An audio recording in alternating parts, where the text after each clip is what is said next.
Hey guys, it's Mrs. Autry. Today we're going to be making an abstract spring flower project together. They turn out really beautiful, so I'm excited to do this with you today. We're using contrasting colors that are across from each other on the color wheel. They're called complementary colors. You're going to choose your two favorite complementary colors and do that for the coloring of the flower and the background.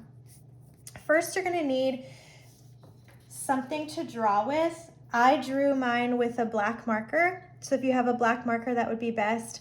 If not, you could use a black crayon or black colored pencil, and if you don't have black, then just use whatever you have available. This is also a great time of the year to check out your supplies and see what you have and don't have. If your markers are starting to run out of ink, it may be time to get a new box. If your crayons are starting to run down and you don't have all the colors or variety that you need, it may be time to ask how you could earn a new box of crayons. Okay, so first thing we're gonna do is draw this design together. You wanna make sure your paper is portrait mode, up and down, hamburger way. And I'm just gonna start with my marker or whatever you have to draw with. And we're gonna make a border around the outside first. So right near the edge, I'm just gonna take my marker and do a wavy line. Then grab that spot right there, do a wavy line down this side and stop. Do a wavy line down this side and stop. And then finally a wavy line along the bottom. So you end up making a little border for yourself, and hopefully it's nice and close to the edges. Okay, the next thing we're gonna do is draw our spring flower, and we're gonna draw it nice and big. We're gonna do 5 petals, and they're just gonna be kind of rainbow shaped. So think about that when you're drawing. I'm gonna start right up here, and I'm gonna do my first one up and around like a rainbow or a horseshoe. I'm gonna do 1, 2, 3, 4, 5, and stop. Make sure you're drawing nice and big. Next, I'm gonna take my marker and just do a very simple line that curves down to make a stem. I'm gonna do 2 leaves. I'm gonna go over, around, and back, over, around, and back. I'm gonna put a simple line in each one.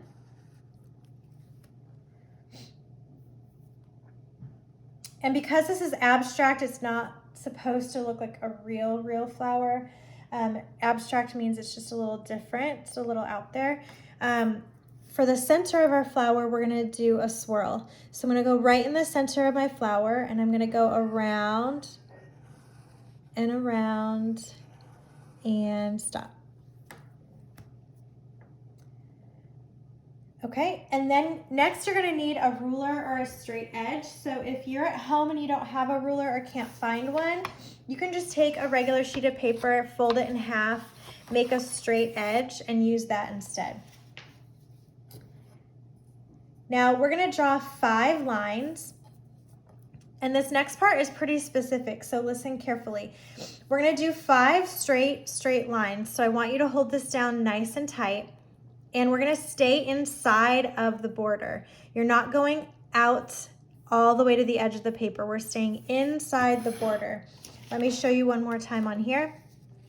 So your lines are gonna stay inside. We're gonna do 5 of them, and I want them to gather in the center of this petal right here, because you have to have a point where they come together, and it just looks really neat to have the starburst kind of right here in this corner of your project. So we're gonna be very specific about that.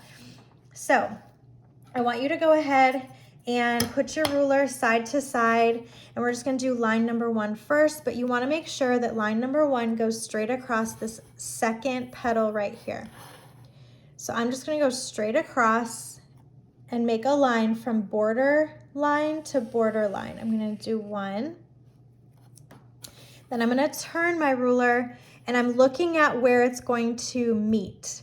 And I want it to meet right in the middle of the petal. So I'm going to turn my ruler like this and make sure that where I draw this line, it's gonna meet right in the middle of the petal. and I'm gonna start at the border line at the top and go to the border line at the edge. Go nice and slow. I'm guessing a lot of your markers are starting to run out of ink, so go slow, slow, slow. So that's just 2. Now I'm gonna do one going from this corner down diagonally. And again, I want it to meet right in the center of this petal. So I wanna look at where that meets and put my ruler right next to it so that when I draw this line, it will go right across the middle. So I'm gonna go from border line over to border line. I'm gonna go nice and slow and go back over it to make it nice and dark. So that's 3 lines. Okay, I'm gonna do another one going this way. Most important thing is that you're looking at where they meet. So this is gonna be 4. I'm gonna go back and forth because this marker doesn't seem to have a lot of ink in it. That's 4. I'm gonna do one more. You always wanna do the next one where you have a lot of space. You can see I have a lot of space here and here. So I'm gonna take my ruler and go straight up and down basically, making sure that this is going to draw right over the top of the center of that starburst. So I'm gonna put my ruler right here, go from borderline down to borderline. I'm gonna do it once and then I'm gonna go back very slowly to make it a little darker. Okay, so there's our drawing, and it ends up looking, or it looks kind of funky right now, but it's gonna look really pretty once it's done. Okay, the next thing I want you to do is decide on what color, complementary color pair you want to use. Obviously for mine, I used orange and blue, and that means you can use anything in the orange family and anything in the blue family. Okay, that's one choice. So go ahead and start gathering. Once you decide what colors you're gonna do, you're gonna gather them together. So listen first. When I decided I wanted to do orange and blue, I gathered together all of the oranges I could find. So that includes light orange, dark orange, red orange. I didn't include peach with that because that's more of a neutral color, but anything light and dark in the orange family, anything light and dark in the blue family. So even this is a little bit blue-green, but it's still close enough to blue that it works just fine. So I found all of the blues I could possibly use in the crayons. We're using crayon for this. And then all of the oranges I could possibly find. I would recommend choosing your 2 colors based on how many you have. If you only have 1 orange and 1 blue, you're not going to want to do orange and blue. Okay, another complementary color pair that you may want to do is greens and reds. Okay, and pink goes along with the red family because pink is just red with a little bit of white. So you might want to do greens and reds. And this is just all I have right now. I could dig and find more, but I'm just, okay, sorry about that. My daughter needed some help. I was just trying to say that I hadn't gathered all of them, but these were some of the reds that I had, pinks included in that, and then some of the greens that I had. You would definitely want to choose a complementary color pair that you have quite a few of each color of. So red and green is another one. So we've got orange and blue, red and green. There's also violet and yellow, or purple and yellow.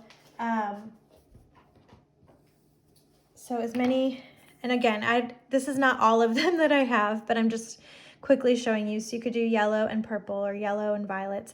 Anything in the yellow family, anything in the purple family. It could be light, dark, anything that you have.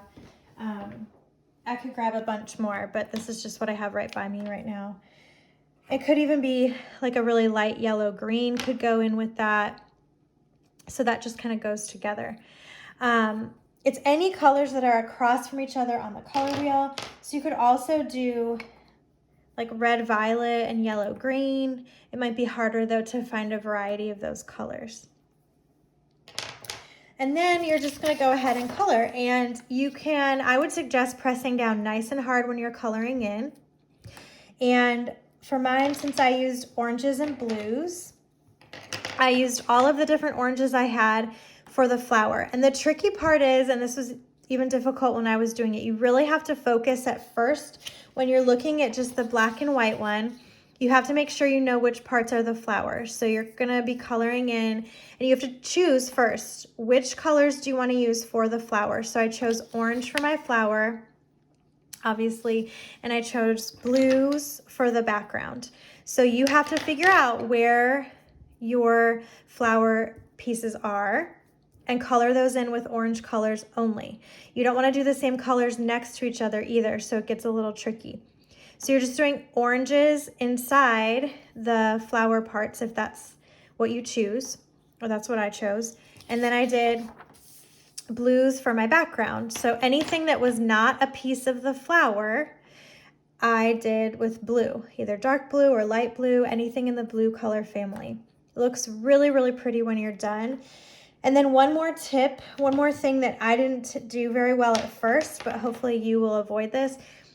Make sure you don't color over the black lines that you draw. You may not be able to tell here, but I started coloring over this when I was coloring in with orange. And it just looks much better if you can color around it so that it's brighter black. So good luck coloring this in.